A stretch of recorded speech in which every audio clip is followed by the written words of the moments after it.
Well, good. When I'm doing that, it's funny. Quigg and Cassius, are you at work? Oh, the old lamb crofter's gone down the wrong hole. Well, it tastes nice, Lovely doesn't bit it? of grub at the old George Groves fight. It's so nice to be at a show where obviously we've got the undercard, but there's no aggravation. I think I might start doing this for a living, just giving people our dates. You know what I mean?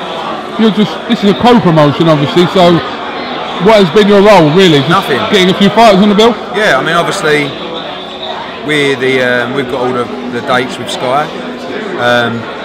Calla approached us, see if we could work something out that's mutually beneficial. I thought it was important for George to remain on Sky. Sky obviously wanted to keep him on. Financially, it worked well for us, and we got to put a load of our fighters on the bill. So it's great, and sort of no risk. It's quite a nice little sort of model that we, you know, like I say, all I do is come up here and nick the lamb cofters. Little beer battered mushroom. I've never had that, you know. I'm allergic to mushroom. I wasn't a buyer of that, to be honest with you. But the cofters were top draw. People think me and you have fallen out. Do they? I don't know, yeah. People think me and you have fallen out for some reason. It's just like, we haven't. No. Not that I know of, anyway. Looking well though, you're looking skinny. You look like you've done some weight. Maybe. What on earth is going on with BELLEW-CLEVERLY? What like? In what respect? What with the fight? The fight itself. Why hasn't it been announced? And what date are you going to put it on?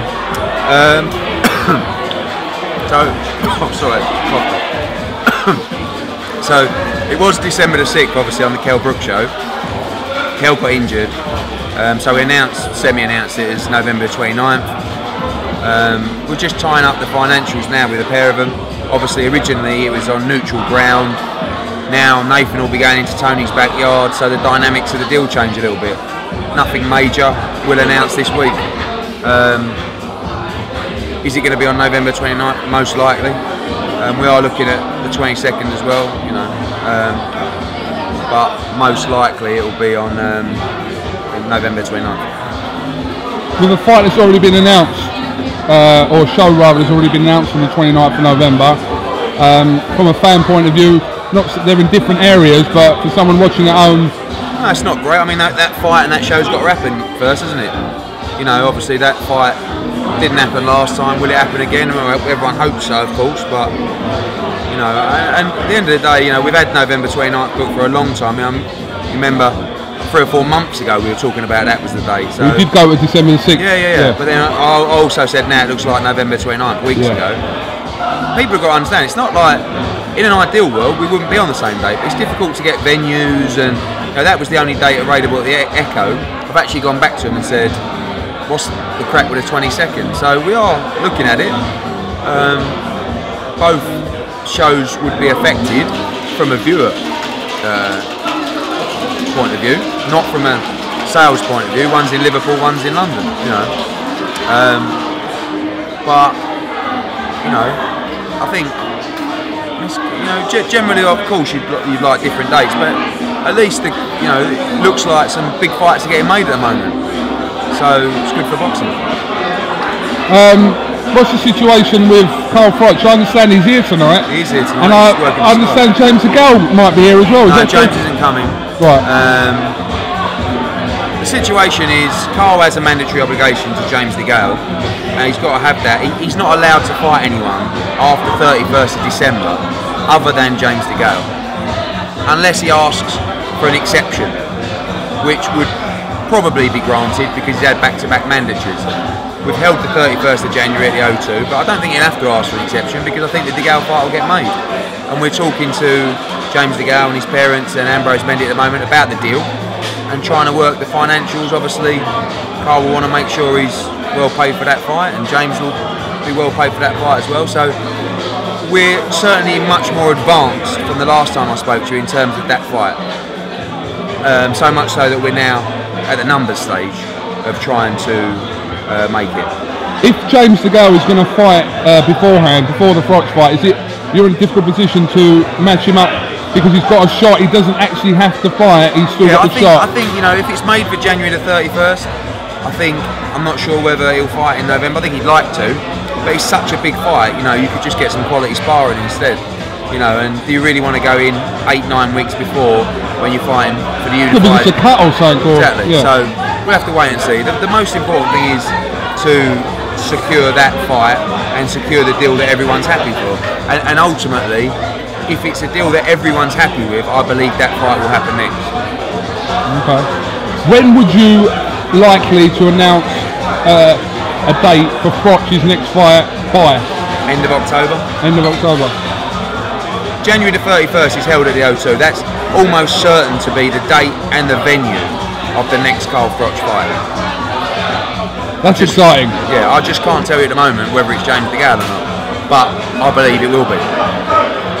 Hope so. Yeah. We went up to Kell Brook's place the other day in Sheffield, and he said that he'll be in sort of light training by November, and then look to come back in sort of March time. So it's frustrating as it is, it could have been a lot worse. It could have, and he's walking as well, you know, like I don't think they was expecting him to be walking on it.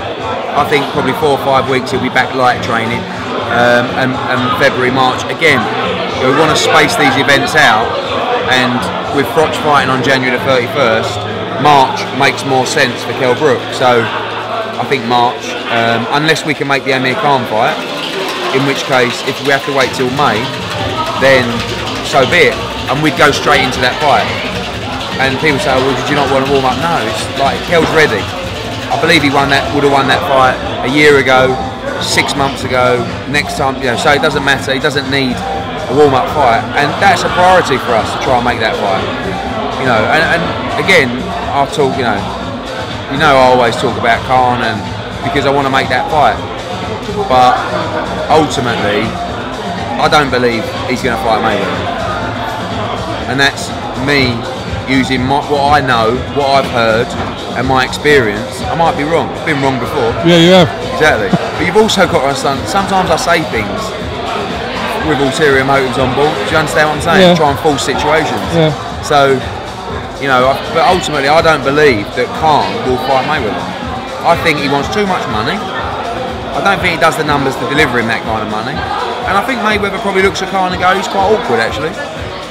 Do you know what I mean? So, when you've got a world title fight, ready-made world title fight there with Kell Brook, why not get it made?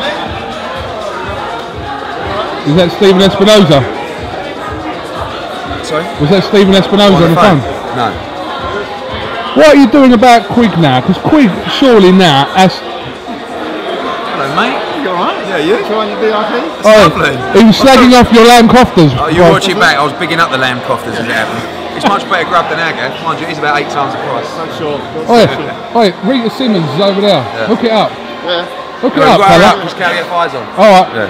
So, Quigg, Yeah. we want a big fight. We've been speaking to Santa Cruz's team again. We can't stress enough. We'll have it here, we'll have it away. Carl Frampton, I've been involved in the discussions with Top Rank, the IBF, and Carl Frampton re-Avalos. He sent his doctor's note through. He's got a bad hand. He can't fight him within the specified time. He'll ask for an exemption. Probably a 60-day exemption will be granted, and Carl will have to fight Avalos in January or February, or he can fight Quigg and we can come to some kind of arrangement. That'd be better for everyone, I think. People think it's quite like cynical the way you've linked up with Top Rank and Avalos. It's just smart. Yeah. Okay. Well, the same people. Yeah, it's for a reason. And I'm not lying about it. I'm not doing it because I think Avalos is the greatest fighter in the world. I can help Avalos and I can help us, me and Scott Quigg. And I'm in a beautiful position because I'm involved in negotiations. What are the chances though, if you don't get the Santa Cruz fight, where do you go with, alright, say you don't get Santa Cruz and you don't get Frampton for Quigg. I think it's likely now Quigg will fight in November. Yeah, but who though? If Pico Martinez, Joseph Agekbo, Taraz. I mean, he's got, you know, these are good fights for him, but he ain't just going to sit around and wait, you know, for like someone who won't give you the fight everyone wants. Do you know what I'm saying? So, but surely Scott's on your case to make one of these big fights. But listen, the great thing about being with us is, look, I could say to him, listen, you have to sit out now and wait for this next fight to happen. Maybe March, maybe April. I don't do that. I want him to keep fighting, getting better and better. And he can step up. There are other fights that I tried to make for the last fight, You know, I'm talking about a Gekko, Kiko Martinez. These are good fights for him. You know, but we can't just wait. You know, we've got to keep busy and we've got to keep growing as a fighter. He'll fight Santa Cruz tomorrow. All right. Well, listen. We'll catch up after. We'll catch up after Groves' fought then, anyway. All right, mate. Well, thank you very much, still. Cheers. Go have a lamb kofta. Oh, lovely.